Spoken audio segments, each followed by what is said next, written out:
They thought humiliating a waitress would make them look powerful, but they forgot one thing about Seoul's most dangerous man. Kang Min-jae never tolerated cruelty inside his empire. The slap echoed across the marble restaurant so sharply that even the violinist near the champagne tower stopped playing mid-note. Crystal glasses trembled softly against white linen tables as hundreds of wealthy guests turned toward the center of the dining room. Amara Johnson stood frozen beside table 12, one trembling hand still wrapped around the neck of an expensive wine bottle, while dark red wine slowly dripped across the polished floor beneath her shoes. Across from her, Yoo Hae-rin stared down at the stains spreading across her white designer dress with wide, offended eyes, as though the fabric itself had been attacked. "Do you have any idea how much this costs?" Hae-rin snapped loudly enough for the entire restaurant to hear. Her voice sliced through the room like broken glass. Several influencers sitting nearby immediately lifted their phones, hungry for entertainment. Amara lowered her eyes respectfully. "I'm sorry, ma'am," she whispered, though she knew the truth. Hae-rin had bumped the table herself. The restaurant glowed with soft gold lighting, the kind that made diamonds sparkle and poor people feel invisible. Outside the towering windows, rain slid slowly down the Seoul skyline, while luxury cars lined the entrance below like black mirrors under the storm. Inside, every guest wore wealth like armor. Tailored suits, perfect makeup, watches worth more than most apartments. And in the middle of all of it stood Amara in a simple black uniform, trying to disappear while humiliation burned across her face. Hae-rin suddenly grabbed the wine glass from the table and shoved it into Amara's hands hard enough for a few drops to splash onto her sleeve. "Look at this," she scoffed, turning toward her friends. "This is why places shouldn't hire girls like her." Laughter spread across the table immediately. Not loud laughter. Worse, the quiet, cruel kind people used when they wanted someone to feel small. Amara's fingers tightened around the tray. She could feel dozens of eyes crawling across her skin. One of the men smirked while adjusting his Rolex. "She probably makes $10 an hour and ruined a $5,000 dress." Another woman leaned back in her chair with amusement dancing in her eyes. Honestly, she should be grateful she's even allowed in a place like this. Amara swallowed carefully. Her throat felt tight. She had worked 16 straight hours already. Her feet ached inside worn shoes hidden beneath the tablecloth shadows. Earlier that morning, she had sent nearly all her paycheck back home to Atlanta for her younger brother's medication. She could survive embarrassment. She had survived worse. But humiliation in front of strangers carried its own kind of weight. Hae-rin crossed her arms slowly. "Get on your knees and clean it," she ordered. The room went still. Somewhere in the distance, silverware clinked against porcelain. Amara stared silently at the wine stain dripping from the edge of the tablecloth. For one dangerous second, emotion flashed across her eyes. Not anger, not fear. Exhaustion, pure exhaustion. Then, high above the dining floor behind dark smoked glass, a man sitting alone in the private VIP lounge finally lifted his eyes from his whiskey. Kang Min-jae had been silent all evening, watching Seoul bow around him without ever noticing him. But now his expression hardened slowly as his gaze settled on the trembling waitress below. And for the first time that night, the most feared man in the city stopped drinking. Amara kept her head lowered as she knelt beside the table and wiped the spilled wine from the marble floor with trembling hands while soft laughter continued above her like falling needles. The stains spread across the white cloth in slow crimson circles, and for a moment, she focused only on breathing. Inhale, exhale, survive the next minute. That had become her routine ever since arriving in Seoul 8 months earlier with one suitcase, a student visa she could barely afford to maintain, and exactly $300 hidden inside her coat pocket. Back then, the city had looked beautiful from the airport bus window. Endless neon lights, towering glass buildings, crowded streets, glowing beneath the rain. She remembered pressing her forehead against the cold window and believing hardship would only be temporary. She had been wrong. Seoul was kind to wealthy people and merciless to everyone else. By 6 o'clock every morning, Amara cleaned offices near Gangnam Station before attending language classes she could barely stay awake through. At night, she worked double shifts at restaurants where customers often spoke about her, as if she could not understand them. Some stared openly at her dark skin. Others asked to take pictures without permission like she was something unusual instead of human. But she endured all of it because every Friday she wired money back to Atlanta. Her younger brother, Daniel, needed treatment for a chronic heart condition, and medical bills in America did not care whether someone was exhausted. Family came first. It always had. Hurry up, Hayrin said coldly from above her. You missed a spot.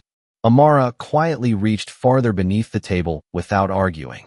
The expensive restaurant lights reflected against the polished floor while the scent of imported steak and truffle butter filled the air around her.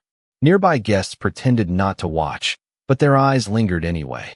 People always looked longer when humiliation was happening to someone else.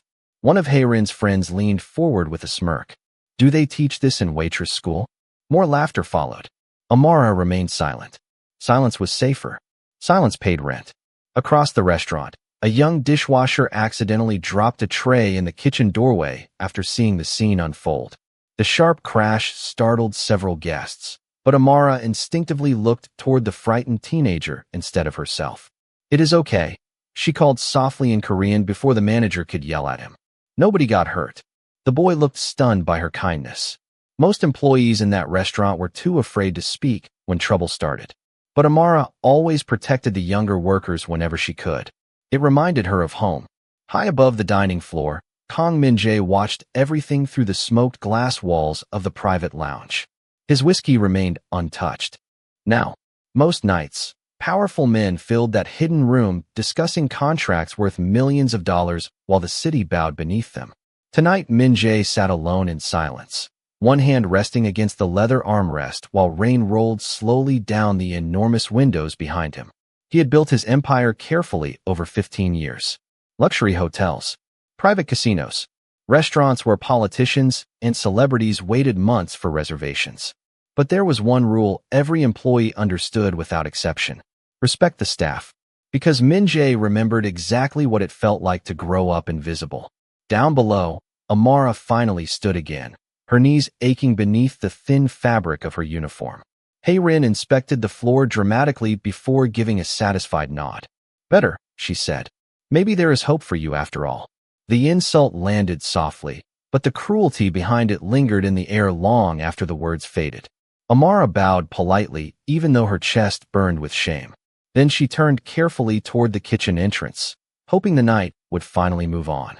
But as she walked away, she did not notice Kang Min-jae rising slowly to his feet behind the dark glass upstairs, his expression colder than the storm outside. The kitchen doors swung shut behind Amara with a heavy metallic sound that finally muted the laughter from the dining room. But humiliation had a way of following people long after voices disappeared. Steam rose from industrial sinks while exhausted cooks rushed between glowing stoves carrying plates worth more than a week of her paycheck. Nobody spoke to her directly. A few employees glanced up with sympathy before quickly looking away again. In places ruled by fear, kindness was often silent. Amara moved toward the storage counter and quietly grabbed fresh towels with steady hands, even though her chest still tightened every time she replayed the scene in her mind. Do not let them see you cry, her mother used to say whenever life became cruel back in Atlanta. The world is already too comfortable watching strong women break. Amara repeated those words silently now while tying her apron tighter around her waist. Near the dishwashing station, the young employee she had defended earlier stood nervously beside a stack of plates. His name was Minho, barely 19 years old, working nights to help support his grandmother outside Busan. He bowed repeatedly the moment Amara approached. I am sorry about before, he whispered quickly. That customer was terrible. Amara forced a small smile despite the exhaustion in her eyes. You did nothing wrong. Minho hesitated before lowering his voice even further. People say she is connected to very powerful families. Power does not excuse cruelty. Amara answered softly while folding clean napkins beside him. For a second, Minho looked surprised by her response, as if dignity itself sounded unfamiliar inside those walls. Then the kitchen manager suddenly stormed through the swinging doors, his expensive shoes striking the tile sharply. Amara, he snapped immediately. VIP guests in the east section are requesting bottle service. Move. She nodded quietly and reached for a silver tray without complaint. The manager stopped her before she could walk away. And smile this time, he added coldly. Rich customers do not enjoy looking at unhappy faces. The words settled heavily in the room. Several workers lowered their eyes. Amara simply bowed once and continued walking. Upstairs, Kang Min-jae remained standing beside the dark glass overlooking the restaurant floor below. Two security men waited silently near the lounge entrance dressed in black suits sharp enough to blend into shadows. Neither dared interrupt him. Min-jae rarely paid attention to individual employees. He owned too many businesses for that. But something about the waitress downstairs refused to leave his mind. Perhaps it was the way she protected others, even while being humiliated herself. Or perhaps it was because he recognized the dangerous kind of exhaustion hiding behind her eyes. The kind people carried when survival became routine. One of his executives entered quietly holding a tablet. "Sir, the investors from Tokyo have arrived." Min-jae did not turn around. His gaze remained fixed on the restaurant below, just as Amara reappeared carrying another tray beneath the golden lights. "Who was the waitress in Section East?" he asked calmly. The executive blinked in surprise before quickly checking the staff list. Amara Johnson, exchange student from the United States. Part-time employee for 6 months. No disciplinary issues. Min-jae said nothing. Downstairs, Amara approached another table of wealthy guests seated near the panoramic windows overlooking the rain-covered streets of Seoul. Before she could set down the wine, one of the businessmen reached out and deliberately blocked her path with his arm while laughing drunkenly with his friends. "Slow down," he said with a grin. "You are the famous waitress everyone is talking about tonight." The others chuckled quietly. Amara remained professional. "Your wine, sir." The man leaned back in his chair, eyes scanning her uniform dismissively. "You know," he said loudly, "people like you should feel lucky rich customers even acknowledge you." Nearby guests overheard immediately. Some smirked. Others pretended not to notice. The humiliation had started again. And high above them behind smoked glass, Kang Min-jae's expression darkened for the first time that evening. Amara stood perfectly still while the businessman smirked at her across the candlelit table, his expensive watch catching the golden light as rain continued sliding down the giant restaurant windows behind him. The entire east section had grown quieter now. People were listening without pretending not to. Wealthy guests always enjoyed watching someone struggle as long as it was not them. "Did you not hear me?" the man asked with a laugh. "I said you should smile when serving customers." One of his friends swirled whiskey in a crystal glass and added casually, "Maybe she thinks she is too good for service work." Soft chuckles spread around the table. Amara tightened her grip on the wine bottle, but kept her expression calm. "I apologize if I appeared rude, sir," she answered quietly. "I only wanted to make sure your order was correct." The businessman leaned back farther in his chair. "Your accent is interesting," he said slowly. "Where are you from?" "Atlanta," she replied. "Oh." He exchanged amused looks with the others. "That explains it." The comment carried exactly the meaning he intended. Nearby guests shifted awkwardly in their seats, but nobody spoke. Nobody ever spoke when Humiliation wore designer clothing. Amara carefully poured the wine into his glass without spilling a single drop. Years of exhaustion had taught her precision. Across the room, a hostess accidentally brushed against a stack of menus while rushing between tables. Papers scattered across the floor immediately. The young woman froze in panic as the restaurant manager turned sharply toward her with visible irritation. Before he could speak, Amara quietly set down the wine bottle and crossed the room. Without hesitation, she knelt beside the hostess and helped gather every menu one by one. "It is okay," she whispered gently in Korean. "Take a breath." The hostess looked close to tears. "Thank you," she whispered back shakily. Several employees noticed the interaction. So did Kang Min-jae. From the private lounge above, he watched Amara hand the final menu back to the trembling hostess with patient kindness even after enduring humiliation herself only moments earlier. Most people protected their pride when they were wounded. This woman protected others. Min-jae slowly loosened the cuff of his black suit jacket while studying her through the dark glass. "Interesting," he murmured quietly. His executive beside him remained silent, sensing the shift in mood. Down below, Amara returned to the east section just as the businessman lifted his phone toward her face. "Wait," he said with a grin. "Let me get a picture with Seoul's saddest waitress." His friends laughed again. Amara stopped walking. For the first time all night, Something flickered across her expression. Not anger. Disappointment. Deep and quiet. "Please do not photograph me without permission, sir," she said respectfully. The man scoffed loudly. "Why? You think you are important?" The table erupted with laughter once more. But then something changed. The music near the piano suddenly stopped. One by one, several employees straightened nervously near the walls. Even the manager's face lost color. Because upstairs, the private lounge door had finally opened, and Kang Min-jae was walking out. The atmosphere inside the restaurant changed before Kang Min-jae even reached the stairs. It happened quietly, like the sudden pressure before a thunderstorm. Conversations faded. Employees straightened instantly. A manager near the bar almost dropped the tablet in his hands while bowing so quickly his glasses slipped down his nose. Wealthy guests who had been laughing moments earlier lowered their voices without understanding why fear had suddenly entered the room. Min-jae descended the staircase slowly, one hand resting inside the pocket of his black overcoat, while soft amber light reflected against the sharp lines of his face. He moved with terrifying calm, the kind that did not need raised voices to command obedience. Behind him, two security men followed at a respectful distance, their expressions unreadable. At the east section table, the businessman still held his phone pointed toward Amara, unaware of the silence spreading around him. "Come on," he mocked lightly. "At least smile for the picture." Amara remained standing beside the table with quiet dignity despite the humiliation burning in her chest. Her eyes looked tired now. Not weak. Tired. The kind of tiredness that came from carrying too much life alone. Then a deep voice cut through the room. "Put the phone down." Every sound disappeared instantly. The businessman froze mid-laugh before slowly turning in his chair. Several guests nearby visibly paled the moment they recognized the man standing beside the table. Kang Min-jae stopped beside Amara without looking at her immediately. His attention remained fixed on the businessman holding the phone. "Do you work for me?" Min-jae asked calmly. The man blinked rapidly. "No, sir." "Do you own this building?" "No, sir." Min-jae tilted his head slightly. "Then why are you behaving as though you have authority over the people inside it?" Nobody moved. Even the rain against the windows seemed quieter now. The businessman lowered the phone immediately.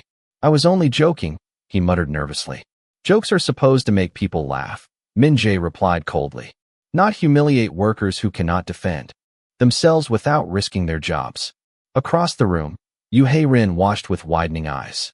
For the first time all night, uncertainty touched her expression. She recognized Kang Min-jae immediately. Everyone in Seoul's elite circles knew his name, even if nobody spoke it too loudly. Hotels, real estate, private clubs, businesses that quietly controlled entire districts of the city. Rumors followed him everywhere like shadows. Hae-rin forced an awkward smile while standing from her seat. "Mr. Kang," she said carefully, "I think this is all becoming a misunderstanding." Min-jae finally looked at her. The temperature in the room seemed to drop. "A misunderstanding," he repeated softly. Hae-rin laughed nervously. The waitress accidentally spilled wine earlier, and emotions became heated. "That is all." Min-jae's gaze shifted briefly toward Amara. Her sleeves still carried faint dark stains from the wine. Her hands remained perfectly still at her sides, even now. No self-pity. No begging. Just dignity held together by exhaustion. Min-jae noticed something else then. As Amara adjusted the tray against her arm, the sleeve of her uniform pulled back slightly, revealing a pale surgical scar near her wrist extending farther beneath the fabric. His eyes narrowed almost invisibly. That was not an ordinary scar. He had seen similar marks years ago while funding medical programs through one of his charities. Organ donor surgery. Someone who had given part of themselves to save another life. The realization settled heavily in his chest. While rich customers mocked her for serving food, this woman had once nearly sacrificed her own body for someone else. Min-jae looked back toward Hae-rin slowly. "Interesting," he said quietly. "Because from where I was sitting upstairs, it did not look like a misunderstanding at all." No one at the restaurant table could meet Kang Min-jae's eyes for more than a second. The tension spreading through the dining room felt almost physical now, pressing against the walls beneath the dim golden lights, while rain hammered softly against the massive windows overlooking Seoul. Yoo Hae-rin forced another smile, but it trembled at the corners. "Mr. Kang," she said carefully, Surely we can handle this privately. There is no need to embarrass anyone. Min-jae stared at her without expression. Embarrass, he repeated quietly. The single word made several nearby guests lower their heads immediately. Hae-rin swallowed hard.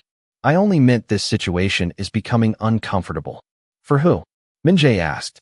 Silence answered him. Amara remained standing beside the table with both hands folded neatly in front of her uniform apron. She wished the floor would swallow her whole. Every eye in the restaurant had shifted toward her now, and attention felt almost as painful as humiliation. Yet even in that moment, she noticed the elderly couple seated near the corner looking anxious because nobody had refilled their tea during the commotion.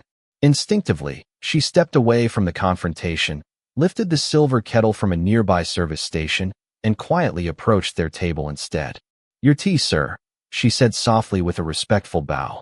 The old man looked startled. Miss, are you all right? Amara offered a small tired smile. Yes, sir. Her voice remained gentle despite everything. Kang Min-jae watched the interaction carefully. Most people would have been crying by now. Angry. Bitter.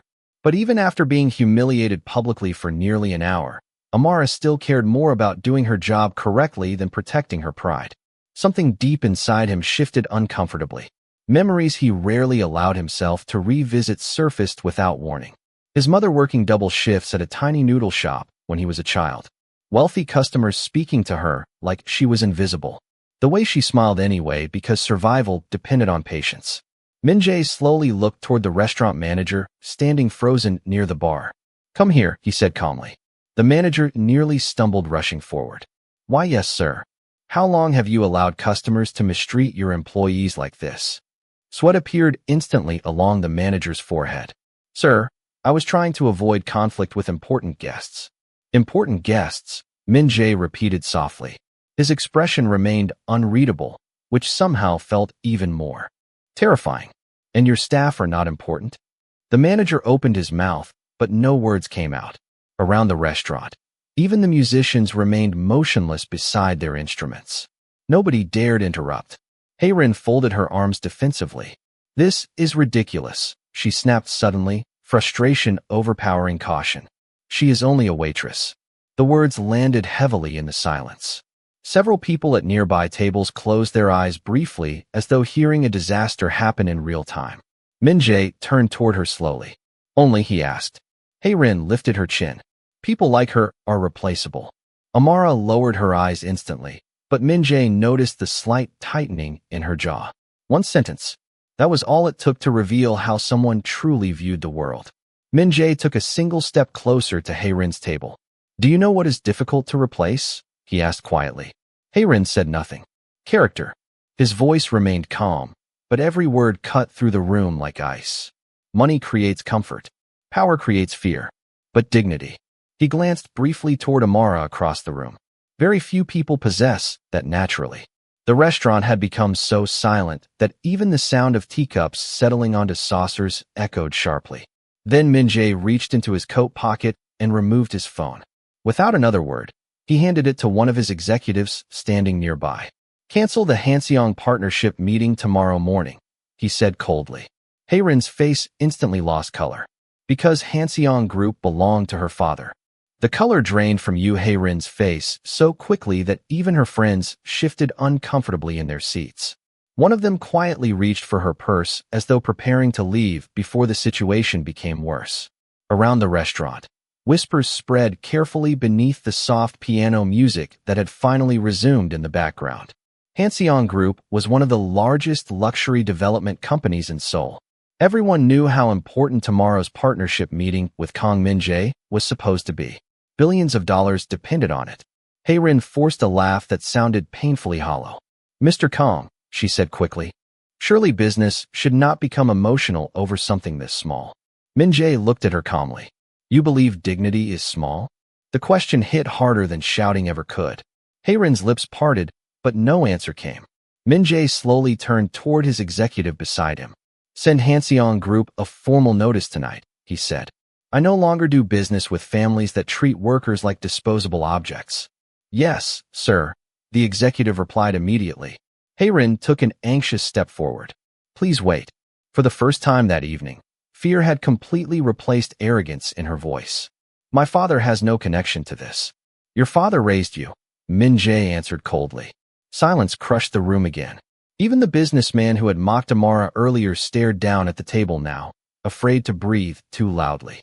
Across the dining room, Amara remained frozen beside the elderly couple's table, still holding the silver tea kettle carefully in both hands. She did not know where to look anymore. Her heart pounded painfully against her ribs. Nothing about this felt real. Men like Kang Min-jae existed in newspapers, rumors, whispered conversations behind closed doors. Not standing a few feet away defending someone like her. Hae-rin's eyes suddenly shifted toward Amara, desperation twisting sharply across her expression. This is because of her, she demanded. You are destroying business relationships over a waitress? Min-jae did not even glance back at Amara immediately. No, he said softly. I am responding to what your behavior revealed about you. The answer landed like a final judgment. Hae-rin's composure cracked completely. You cannot humiliate me like this in public, she snapped. Several guests lowered their eyes instantly. Nobody spoke to Kang Min-jae that way. But Min-jae remained perfectly calm. That calmness frightened people more than anger ever could. He stepped slightly closer to her table, the polished marble floor reflecting the dark silhouette of his coat beneath the restaurant lights. Humiliation, he repeated quietly. Interesting word. Hae-rin swallowed hard. Because tonight, Min-jae continued, I watched you publicly shame. Someone who never once raised her voice at you. Someone who continued serving customers politely after being insulted repeatedly. Someone who protected younger employees while your table laughed. He finally looked toward Amara then. Her eyes widened slightly when his gaze met hers across the room. Character becomes obvious when people believe there are no consequences, he said. No one moved. No one spoke. Outside, thunder rolled softly across the Seoul skyline, while rain streaked the glass windows like silver lines. Hae-rin's phone suddenly vibrated loudly against the table. She grabbed it immediately, her hands shaking. The moment she looked at the screen, her face lost all remaining color. Father flashed across the display. Nearby guests exchanged nervous glances as she answered the call with trembling fingers. Dad. The voice on the other end was loud enough that several people nearby could hear the anger immediately. Hae-rin's shoulders stiffened as the reality finally crashed down around her. Across the room, Amara lowered her eyes quietly, still unable to fully understand why the most powerful man in the building had chosen to stand beside her tonight. Hae-rin stepped away from the table with trembling hands pressed against her phone, while her father's furious voice spilled through the speaker loudly enough for nearby guests to hear fragments of panic and disbelief. What did you do? He demanded. Do you understand what is happening right now? Hae-rin glanced desperately toward Kang Min-jae, but his expression remained completely unreadable. Around the restaurant, people avoided eye contact with her now. Just an hour earlier, those same guests had laughed at Amara to stay close to power. Now power had shifted directions, and fear moved faster than loyalty ever could. Father, I can explain, Hae-rin whispered shakily. Do not speak, her father snapped through the phone. Mr. Kang's office already suspended tomorrow's signing agreement. Investors are calling me right now. What happened? Hae-rin's face crumpled with panic as the full weight of reality finally reached her. Her friends slowly moved away from the table one by one, suddenly unwilling to be associated with her humiliation. Nobody wanted to stand near disaster when it arrived wearing a black suit and a calm expression. Across the dining room, Amara quietly placed the tea kettle back onto the service tray with careful hands. She still could not process what she was witnessing. People like you, Hae-rin, existed in a world completely separate from hers. Wealth protected people like that. Connections protected them. Yet somehow Kang Min-jae had shattered that protection in less than 5 minutes without ever raising his voice once. Min-jae slowly turned toward the restaurant manager again. Bring me the security footage from tonight, he said calmly. The manager nearly bowed to the floor. Immediately, sir. Within moments, one of the staff members connected a tablet to the large decorative display screen normally used for artwork and advertisements during private events. The restaurant lights dimmed slightly as the footage appeared overhead.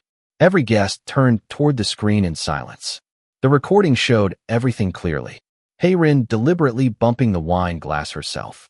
Her laughing afterward. The insults. The phone pointed at Amara's face while the table mocked her. Even the businessman's cruel comments echoed sharply through the expensive dining room speakers now. Nobody laughed this time. Hei-rin stared upward at the screen in horror while tears gathered in her eyes. "Turn it off," she whispered weakly. Nobody moved. Kang Min-jae stood beside the display with one hand in his coat pocket, watching the footage without emotion. "Interesting," he said quietly once the recording ended. The waitress remained respectful in every frame. The silence afterward felt endless. Then Min-jae looked slowly across the entire restaurant. "Listen carefully," he said. Every guest straightened instinctively. "Anyone who humiliates workers inside my buildings humiliates me personally." His voice never rose above calm conversation, but the words settled over the room like iron. "The people serving your food, cleaning your tables, opening your doors, and carrying your luggage are not beneath you." His gaze moved briefly toward Amara again. "Some of them have sacrificed more for others than wealthy people ever will." Amara lowered her eyes immediately when she realized he had noticed the scar on her arm earlier. A painful warmth rose into her chest unexpectedly. Not pride. Something more fragile than that. The feeling of finally being seen. Hei-rin wiped tears from her face angrily. "You are ruining my life over one waitress," she whispered. Min-jae looked at her calmly for a long moment before answering. "No," he said softly. "You ruined it yourself the moment you confused status with worth." Nobody in the restaurant spoke after that. Even the rain outside seemed quieter now. And standing beneath the golden lights in her simple black uniform, Amara suddenly realized this was the first time all night she no longer felt invisible. 3 weeks later, the rain had finally disappeared from Seoul, replaced by clear autumn skies that reflected against the glass towers stretching above the city like silver mirrors. Inside the restaurant, the atmosphere felt different now. Softer. Calmer. Employees moved with less fear in their shoulders. Managers spoke more carefully. And for the first time since arriving in Korea, Amara walked through the front entrance without lowering her eyes toward the floor. Several staff members bowed politely as she entered.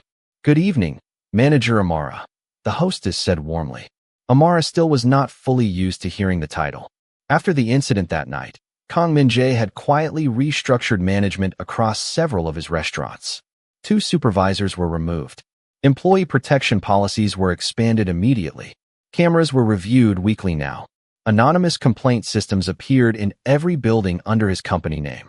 Nobody publicly explained why the changes happened, but inside the staff halls people whispered the truth anyway. The waitress everyone ignored had changed the culture of an empire simply by refusing to lose her dignity. Amara crossed the dining floor carrying a folder against her chest, while soft jazz music drifted through the restaurant speakers. The same marble floors still reflected golden light. The same wealthy guests still filled the tables each night wearing expensive watches and tailored suits. But something invisible had changed after that evening. Employees no longer looked afraid to breathe. Near the kitchen entrance, Minho rushed toward her excitedly. "The international training program was approved," he said proudly. "They want you leading it next month." Amara blinked in surprise. "Already?" Mr. Kang signed everything personally this morning. Her expression softened quietly. She still barely spoke to Kang Min-jae directly despite everything that had happened. Most nights he remained a distant figure moving silently between private meetings and guarded elevators surrounded by security. Yet somehow his presence lingered everywhere now. In safer workplaces, in respectful managers, in employees who no longer tolerated humiliation disguised as luxury service. Amara entered the staff office and paused suddenly when she noticed a small paper bag resting on the desk beside her folders. No note, no name. Inside sat a warm container of homemade soup and a fresh sandwich from the private chef upstairs. Her chest tightened unexpectedly. Minho smiled knowingly from the doorway. "You skipped lunch again," he teased gently before leaving. Amara stared quietly at the food for several seconds. Nobody had taken care of her in a very long time. Later that evening, the restaurant became unusually still as several black vehicles arrived outside beneath the glowing city lights. Employees instinctively straightened near the walls as Kang Min-jae entered through the front doors wearing a dark charcoal coat over a perfectly tailored suit. Conversations lowered instantly around him. He moved calmly through the restaurant while executives followed several steps behind carrying documents and phones. Yet halfway toward the private elevator, Min-jae suddenly stopped. His gaze settled on Amara near the reception desk. She froze slightly beneath his attention. The restaurant seemed to hold its breath again. Min-jae glanced briefly toward the untouched soup container beside her paperwork. "You should eat before it gets cold," he said calmly. Amara blinked in surprise. "Yes, sir." He studied her quietly for a moment longer, noticing the exhaustion still lingering beneath her eyes even after weeks had passed. Then his gaze shifted toward the dining room, employees moving confidently beneath the warm lights around them. "You worked enough for one lifetime already," he said softly. The words settled deeply into her chest. Not pity. Respect. Real respect. For the first time since arriving in Seoul, Amara felt something unfamiliar unfold slowly inside her heart. Safety. Kang Min-jae gave a small nod before continuing toward the private elevator while executives hurried behind him in silence. Around the restaurant, employees watched Amara differently now. Not because the powerful man noticed her, but because she had reminded everyone in that building what quiet strength actually looked like. And that night, beneath the golden lights of Seoul, the city remembered that dignity does not belong only to the rich. Sometimes it belongs most to the people the world tries hardest not to see.